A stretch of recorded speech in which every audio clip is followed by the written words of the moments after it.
ನೋಡಿ, ಮಾತು ಆಡಿದ್ರೆ ಹೋಯ್ತು, ಮುತ್ತು ಒಡೆದ್ರೆ ಹೋಯ್ತು ಅನ್ನುವಂತಹ ಮಾತಿನ ಮರ್ಮ ಮಾಜಿ ಉಪಮುಖ್ಯಮಂತ್ರಿ ಈಶ್ವರಪ್ಪ ಹಾಗೆ ಈಗ ಹಾಲಿ ಸಂಸದರಾದಂತಹ ಡಿ.ಕೆ. ಸುರೇಶ್ ಅವರು ಆಡಿರುವಂತಹ ಈ ಮಾತಿನಿಂದಲೇ ಸತ್ಯವಾಗ್ತಾ ಇರುವಂಥದ್ದು. ಹಾಗಾದ್ರೆ ಏನದು, ನೀವೇ ನೋಡಿ.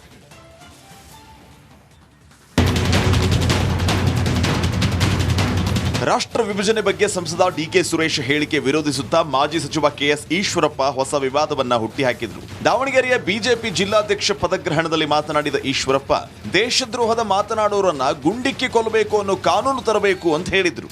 ನಾನು ನರೇಂದ್ರ ಮೋದಿ ಅವರು ಹೇಳಕ್ಕೆ ಇಷ್ಟಪಡ್ತೇನೆ, ಡಿ.ಕೆ. ಸುರೇಶ್, ವಿನಯ್ ಕುಲಕರ್ಣಿ ಇಂಥ ರಾಷ್ಟ್ರದ್ರೋಹಿಗಳು ದೇಶವನ್ನ ಛಿದ್ರ ಮಾಡ್ತೀವಿ ಅಂತ ಹೊರಡ್ತಾರಲ್ಲ, ಅವ್ರಿಗೆ ಗುಂಡಿಕ್ಕಿ ಕೊಲ್ಲಂತ ಕಾನೂನು ತನ್ನಿ. ಇದೇ ಮಾತು ರಾಜ್ಯ ರಾಜಕಾರಣದಲ್ಲಿ ವಾದ ವಿವಾದಕ್ಕೆ ಕಾರಣವಾಗಿತ್ತು. ನಿನ್ನೆ ಮಾತನಾಡಿದ ಈಶ್ವರಪ್ಪ ಕ್ರಮ ಕೈಗೊಳ್ಳುವಂತೆ ಸರ್ಕಾರಕ್ಕೆ ಚಾಲೆಂಜ್ ಹಾಕಿದ್ರು. ನಾನು 24 ಗಂಟೆ ಅಲ್ಲ, 24 ದಿನ ಬೇಕಾದ್ರೆ ತಗೊಳ್ಳಿ, ನಂದೇನು ಅಭ್ಯಂತರ ಇಲ್ಲ. ದಾಖಲೆಗಳು ಕಲೆಕ್ಟ್ ಮಾಡಿಬಿಟ್ಟು ನಾನು ಹೇಳಿದ್ದು ಸರಿ ತಪ್ಪು ಅಂತ, ಯಾಕೆಂದರೆ ಕಾನೂನು ಸಚಿವರವರು ದುಡುಕಿ ಮತ್ತೆ ಹೋಗಿ ಮತ್ತೆ ಛೀಮಾರಿ ಹಾಕ್ಸ್ಕೋಬಾರ್ದು. ಈಗಾಗಲೇ ಮೊನ್ನೆ ಮುಖ್ಯಮಂತ್ರಿಗಳನ್ನೇ ಕೋರ್ಟಲ್ಲಿ 10,000 ರೂಪಾಯಿ ಪೆನಾಲ್ಟಿ ಕಟ್ಟಿದ್ದಾರೆ. ಅಂಥ ಒಂದು ಸ್ಥಿತಿನ ಕರ್ನಾಟಕ ರಾಜ್ಯದಲ್ಲಿ ಮತ್ತೊಮ್ಮೆ ಕಾನೂನು ಸಚಿವರು ತಂದ್ಕೋಬಾರ್ದು. ನನ್ನ ಮಾತಿಗೆ ಈಗಲೂ ಕೂಡ ನಾನು ಸ್ಟಿಕಾನ್ ಆಗಿದ್ದೇನೆ. ಇತ್ತ ದಾವಣಗೆರೆಯಲ್ಲಿ ಈಶ್ವರಪ್ಪ ವಿರುದ್ಧ ಕೇಸ್ ದಾಖಲಾಗ್ತಾ ಇದ್ದಂತೆ ಯೂ ಟರ್ನ್ ಹೊಡೆದಿದ್ದಾರೆ. ಗುಂಡಿಟ್ಟು ಕೊಲ್ಲಿ ಡಿ.ಕೆ. ಸುರೇಶ್ಗೆ ಅನ್ನೋಂಥ ಪ್ರಶ್ನೆ ಎಲ್ಲೂ ಉದ್ಭವ ಆಗಿಲ್ಲ, ಎಲ್ಲೂ ಹೇಳೂ ಇಲ್ಲ. ನಾನು ಗುಂಡಿಟ್ಟು ಡಿ.ಕೆ. ಸುರೇಶ್ ಅವ್ರನ್ನ ಕೊಲ್ಲಬೇಕು ಅನ್ನೋದು ಹೇಳಿಲ್ಲ. ಇಲ್ಲಿಗೆ ಸುಮ್ಮನಾಗದ ಈ ವಿವಾದಕ್ಕೆ ಸಂಸದ ಡಿ.ಕೆ. ಸುರೇಶ್ ಪ್ರತಿಕ್ರಿಯಿಸಿ, ನೀವು ಕೊಲ್ಲುವುದಾದರೆ ನಾನೇ ನಿಮ್ಮ ಮನೆಗೆ ಬರ್ತೇನೆ, ಕೊಲ್ಲಿ, ಬಡವರ ಮಕ್ಕಳಿಗೆ ಪ್ರಚೋದನೆ ಮಾಡಬೇಡಿ ಅಂತ ಸವಾಲ್ ಹಾಕಿದ್ರು.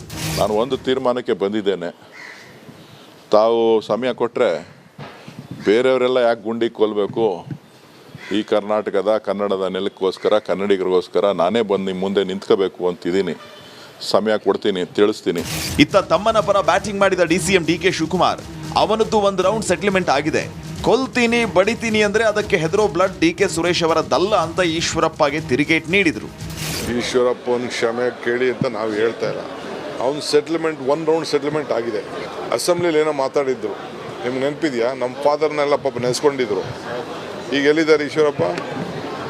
ಯಾರು ನಮ್ಮ ಸುದ್ದಿಗೆ ಬಂದಿದ್ದಾರೆ ಅವ್ರದ್ದೆಲ್ಲ ಒಂದೊಂದು ಸ್ಟೇಜ್ ಸೆಟ್ಲ್ಮೆಂಟ್ ಆಗ್ತಾ ಇದೆ. ಅರ್ಥ ಆಯ್ತಾ? ನಾವೇನು ಈಶ್ವರಪ್ಪನ ಯಾವ ಸೆಟ್ಲ್ಮೆಂಟು ಕೇಳಿ ಗುಂಡಿಗೆ ಕೊಲ್ತೀನಿ ಅಂತೇಳಿ ಕೊಲ್ಲಿ ಬಿಡಿ. ಡಿ.ಕೆ. ಸುರೇಶು ಈ ಗುಂಡಿಗೆ ಇವಕ್ಕೆಲ್ಲ ಎದುರೋ ಬ್ಲಡ್ ಅಲ್ಲ ಅದು. ಒಟ್ಟಾರೆ ರಾಷ್ಟ್ರ ವಿಭಜನೆ ಮಾತು ಕೊಲ್ಲುವ ಪ್ರಚೋದನೆ ಕೊಡುವ ಮೂಲಕ ವಿವಾದಕ್ಕೆ ಗುರಿಯಾಗಿದ್ದ ಈಶ್ವರಪ್ಪ ಕೇಸ್ ದಾಖಲಾಗ್ತಾ ಇದ್ದಂತೆ ಯೂ ಟರ್ನ್ ಹೊಡೆದಿದ್ದು ವಿಪರ್ಯಾಸವೇ ಸರಿ. ಗುಂಡಿಕ್ಕಿ ಕೊಲ್ಲಿ ಈಶ್ವರಪ್ಪ ಮಾತನ್ನ ಈಗ ಪ್ರಮೋದ್ ಮುತಾಲಿಕ್ ಅವರು ಸಮರ್ಥನೆ ಮಾಡ್ಕೊಂಡಿದ್ದಾರೆ. ಅವ್ರು ಹೇಳೋದ್ರಲ್ಲಿ ತಪ್ಪೇನಿದೆ, ಅವ್ರು ಹೇಳಿದ್ ಸರಿ ಇದೆ. ಫಸ್ಟು ಸಂಸದ ಸುರೇಶ್ ಅವರು ಕ್ಷಮೆಯನ್ನ ಕೇಳಲಿ ಎನ್ನುವಂಥ ನಿಟ್ಟಿನಲ್ಲಿ ಮಾತನಾಡಿದ್ದಾರೆ ಪ್ರಮೋದ್ ಮುತಾಲಿಕ್ ಅವರು. ಈಗಾಗಲೇ ಗುಂಡಿಕ್ಕಿ ಕೊಲ್ಲಿ ಅನ್ನುವಂಥ ಮಾತು ಸಾಕಷ್ಟು ಚರ್ಚೆ ಆಗ್ತಾ ಇರುವಂಥದ್ದು. ಈ ಸಂದರ್ಭದಲ್ಲಿ ಪ್ರಮೋದ್ ಮುತಾಲಿಕ್ ಅವರ ಮಾತನ್ನ ಸಮರ್ಥನೆ ಮಾಡ್ಕೊಂಡಿದ್ದಾರೆ. ಈಶ್ವರಪ್ಪ ಹೇಳಿರೋದು ಸರಿ ಇದೆ, ಅವ್ರು ಹೇಳಿದ್ರಲ್ಲಿ ತಪ್ಪಿಲ್ಲ. ಡಿ.ಕೆ. ಸುರೇಶ್ ತಮ್ಮ ಹೇಳಿಕೆ ವಾಪಸ್ ಪಡೆದು ಕ್ಷಮೆಯನ್ನ ಕೇಳಬೇಕು ಅಂತ ಶ್ರೀರಾಮ ಸೇನೆಯ ಸಂಸ್ಥಾಪಕ ಪ್ರಮೋದ್ ಮುತಾಲಿಕ್ ಹೇಳ್ತಾ ಇರುವಂಥದ್ದು. ಸೊ ಬೇಕಾದ ಡಿ.ಕೆ. ಸುರೇಶ್ ಅವರ ಹೇಳಿಕೆ ಆಗಲಿ, ಅದನ್ನ ಸಮರ್ಥನೆ ಮಾಡ್ಕೊಳ್ಳುವಂಥ ಬೇರೆ ಬೇರೆ ವ್ಯಕ್ತಿಗಳಾಗಲಿ, ಕಾಂಗ್ರೆಸ್ನವರಾಗಲಿ, ಇದು ಸರಿಯಲ್ಲ. ಅದನ್ನು ಕೂಡಲೇ ವಾಪಸ್ ತಗೊಳ್ಬೇಕು. ವಾಪಸ್ ತಗೊಂಡು ನೀವು ಹೋರಾಟ ಮಾಡಿ. ಆದರೆ ಈ ರೀತಿಯ ದೇಶದ್ರೋಹಿಯ ಹೇಳಿಕೆ ಕೊಟ್ಟಿದ್ದು ನಿಜವಾಗಿಯೂ ತಪ್ಪಿದೆ. ಸೊ ಅವರು ಈಶ್ವರಪ್ಪ ಹೇಳಿದ್ರಲ್ಲಿ ಏನೂ ತಪ್ಪಿಲ್ಲ. ಅವರು ರಾಷ್ಟ್ರಧ್ವಜ ಹಾರಿಸಕ್ಕೆ ಇಲ್ಲಿ ಈದ್ಗಾ ಮೈದಾನದಲ್ಲಿ ಕಾಂಗ್ರೆಸ್ ತೊಂದರೆ ಕೊಡ್ತು, ಗುಂಡು ಹಾರಿಸಿದ್ರೆ ನೀವು. ಸೊ ಬೇಕಾದಷ್ಟು ರೀತಿಯ ಇವತ್ತು ದೇಶದ್ರೋಹಿ ಪಾಕಿಸ್ತಾನ ನಿರ್ಮಾಣ ಮಾಡಿದ್ದು ಯಾರು? ಕಾಂಗ್ರೆಸ್ನವರು ನೀವೇ ನಿರ್ಮಾಣ ಮಾಡಿದ್ರಿ. ಬಾಂಗ್ಲಾದೇಶ್ ನೀವೇ ನಿರ್ಮಾಣ ಮಾಡಿದ್ರಿ. ಹೀಗೆ ಪ್ರತ್ಯೇಕವಾದವನ್ನು ಕಾಂಗ್ರೆಸ್ ನಿರ್ಮಾಣ ಮಾಡ್ತಾ ಇರುವಂಥವರ ಇವತ್ತು ಕಾಂಗ್ರೆಸ್ಸಿನ MP ಬಾಯಲ್ಲೇ ಇವತ್ತು ಈ ರೀತಿಯ ಹೇಳಿಕೆ ಬಂದಿದ್ದಕ್ಕೆ ಆಕ್ರೋಶ ಆಗ್ತಾ ಇದೆ, ಎಲ್ಲರಿಗೂ ಸಿಟ್ಟು ಬರ್ತಾ ಇದೆ. ಏನು ತಪ್ಪೇನು ಇದರಲ್ಲಿ? ಡಿ.ಕೆ. ಸುರೇಶ್ ಅವರ ಹೇಳಿಕೆ ಆಗಲಿ, ಅದನ್ನು ಸಮರ್ಥನೆ ಮಾಡ್ಕೊಳ್ಳುವಂಥ ಬೇರೆ ಬೇರೆ ವ್ಯಕ್ತಿಗಳಾಗಲಿ, ಕಾಂಗ್ರೆಸ್ನವರಾಗಲಿ, ಇದು ಸರಿಯಲ್ಲ. ಅದನ್ನು ಕೂಡಲೇ ವಾಪಸ್ ತಗೊಳ್ಬೇಕು. ವಾಪಸ್ ತಗೊಂಡು ನೀವು ಹೋರಾಟ ಮಾಡಿ. ಆದರೆ ಈ ರೀತಿಯ ದೇಶದ್ರೋಹಿಯ ಹೇಳಿಕೆ ಇವತ್ತು ನಾರಾ ಭರತ್ ರೆಡ್ಡಿ ಅವರು ಸಾಕಷ್ಟು ಸುದ್ದಿಯಲ್ಲಿದ್ದಾರೆ. ಕಾರಣ ಇಷ್ಟೇ, ಅವರ ಮನೆ ಮೇಲೆ ಇಡಿ ಅಧಿಕಾರಿಗಳು ದಾಳಿಯನ್ನು ನಡೆಸಿದ್ದಾರೆ. ಸಂದರ್ಭದಲ್ಲಿ ಅವರಿಗೆ ಸಂಬಂಧಪಟ್ಟಂತಹ ಕಚೇರಿ, ಮನೆ ಎಲ್ಲ ಕಡೆ ಇಡಿ ಅಧಿಕಾರಿಗಳು ದಾಳಿಯನ್ನು ನಡೆಸಿರುವಂಥದ್ದು. ರಾಜ್ಯ ಹಾಗೆ ದೇಶದಲ್ಲೂ ಕೂಡ ದಾಳಿ ನಡೆಸಿದ್ದಾರೆ. ಹಾಗಾದ್ರೆ ಈ ದಾಳಿ ಸಂದರ್ಭದಲ್ಲಿ ಏನೆಲ್ಲ ಸಿಕ್ಕಿದೆ, ಡೀಟೇಲ್ಸ್ ನಿಮ್ಮ ಮುಂದೆ.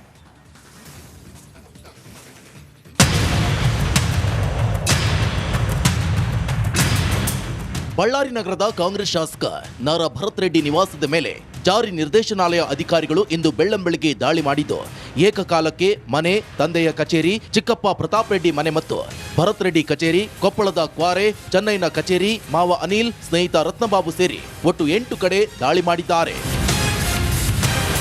ಗ್ರಾನೈಟ್ ಬಿಸಿನೆಸ್ನಲ್ಲಿ ಆದಾಯ ಮೀರಿ ಆಸ್ತಿ ಗಳಿಕೆ ಆರೋಪ ಹಿನ್ನೆಲೆ ಇಡಿಯ 20ಕ್ಕೂ ಹೆಚ್ಚು ಅಧಿಕಾರಿಗಳ ತಂಡದಿಂದ ರಾಜ್ಯ ಸೇರಿ ದೇಶದ ವಿವಿಧೆಡೆ ದಾಳಿ ನಡೆಸಿ ದಾಖಲೆ ಪರಿಶೀಲನೆ ಮಾಡಿದ್ರು.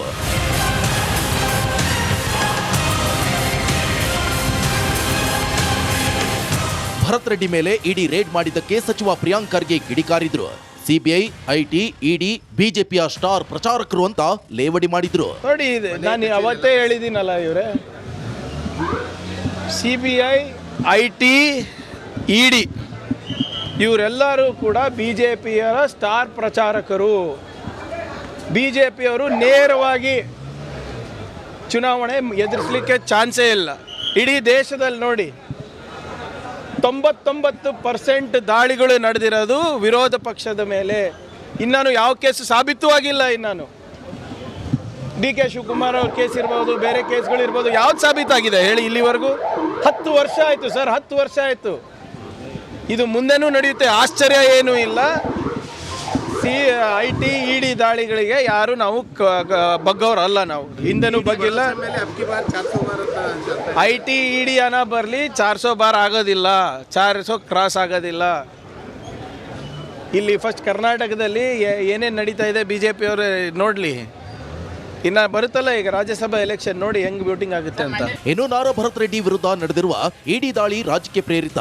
ಲೋಕಸಭಾ ಚುನಾವಣೆಯ ದಿಕ್ಕು ತಪ್ಪಿಸಲು ಈ ದಾಳಿ ಅಂತ ಕಾಂಗ್ರೆಸ್ ಕಾರ್ಪೊರೇಟರ್ಸ್, ಕಾರ್ಯಕರ್ತರು ಆರೋಪಿಸಿ ಪ್ರತಿಭಟನೆ ಮಾಡಿದ್ರು.